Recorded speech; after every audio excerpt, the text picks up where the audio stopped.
অর্থাৎ চাইলে সব কিছু সম্ভব, কিন্তু তার সঙ্গে সঙ্গে মনের ইচ্ছা থাকাটাও খুব দরকার। মনের ইচ্ছা থাকলে ভগবান সেই ইচ্ছা একদিন না একদিন ঠিক পূরণ করে। আজকে অনেক বড় একটা ইচ্ছা পূরণের গল্প চলো তোমাদের সঙ্গে ভাগ করে নিই। শুভ সকাল সকলকে। আজকে হচ্ছে রথযাত্রার পরের দিন, আর আজকে আমার জীবনের একটা বিশেষ দিন। সেই জন্য আমার সব থেকে পছন্দের শাড়ি, যেটা আমি আমার জন্মদিনে পরেছিলাম, সেটাই আজকে পরে নিয়েছি। আর কালো ব্লাউজটা পরিনি, এর সঙ্গে আমি একটা অন্য রকম কালার পরেছি। তো দেখতে কেমন লাগছে সেটা অবশ্যই জানিও। কালো পরলে এর সঙ্গে একটু বেশিই ভালো লাগতো।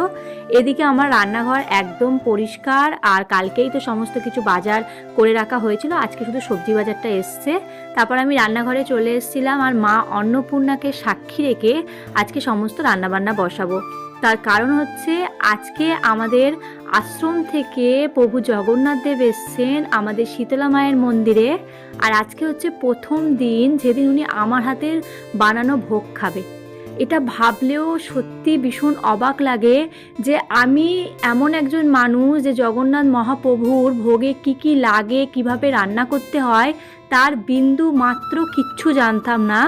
সে আজকে 3 বছর হয়ে গেল প্রভুর জন্য নিজে হাতে রান্না করছে।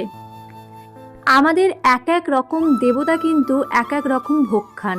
যেমন আমাদের মা তারা, তার ভোগে প্রিয় শোল মাছ আর পোলাও তো দিতেই হবে। আবার আমাদের মহাদেব যিনি আছেন তিনি কিন্তু সব ঠান্ডা জাতীয় খাবার খায়। আমরা যখন তার উপোস করি তখনও উনুনে পাক দেওয়া কোনো খাবার আমরা খাই না, সবসময় ঠান্ডা জাতীয় খাবার খেয়ে থাকি।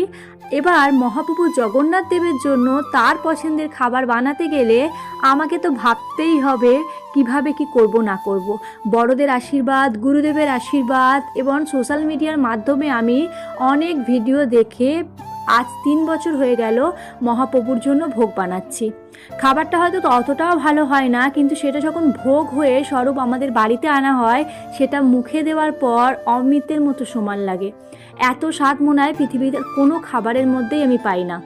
এবছর মামনি আমাকে প্রচুর সাহায্য করেছে। আমি তো রান্নাবান্না এসে বসিয়েছিলাম, কিন্তু সব রান্নাটা প্রায় মামনিই করেছিল।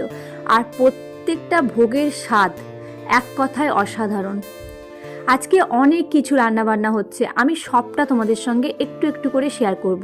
এদিকে আমি তো পায়েসটা বসিয়েছিলাম, তারপর মামনি এসে এদিকে কর্মবাই খিচুড়ি উনি খেতে খুবই ভালোবাসেন, তাই ওনার জন্য কর্মবাই খিচুড়ি হবে, 5-7 রকম ভাজা হবে, আর তার সঙ্গে ওনার পছন্দের সমস্ত সবজি দিয়ে যে বেসর বানানো হয় সেটাও বানানো হবে। তো এখানে আমি সমস্ত সবজি কেটে নিয়েছি। নেক্সট পার্ট তোমাদের সঙ্গে খুব তাড়াতাড়ি আসছে, প্লিজ ফলো করো।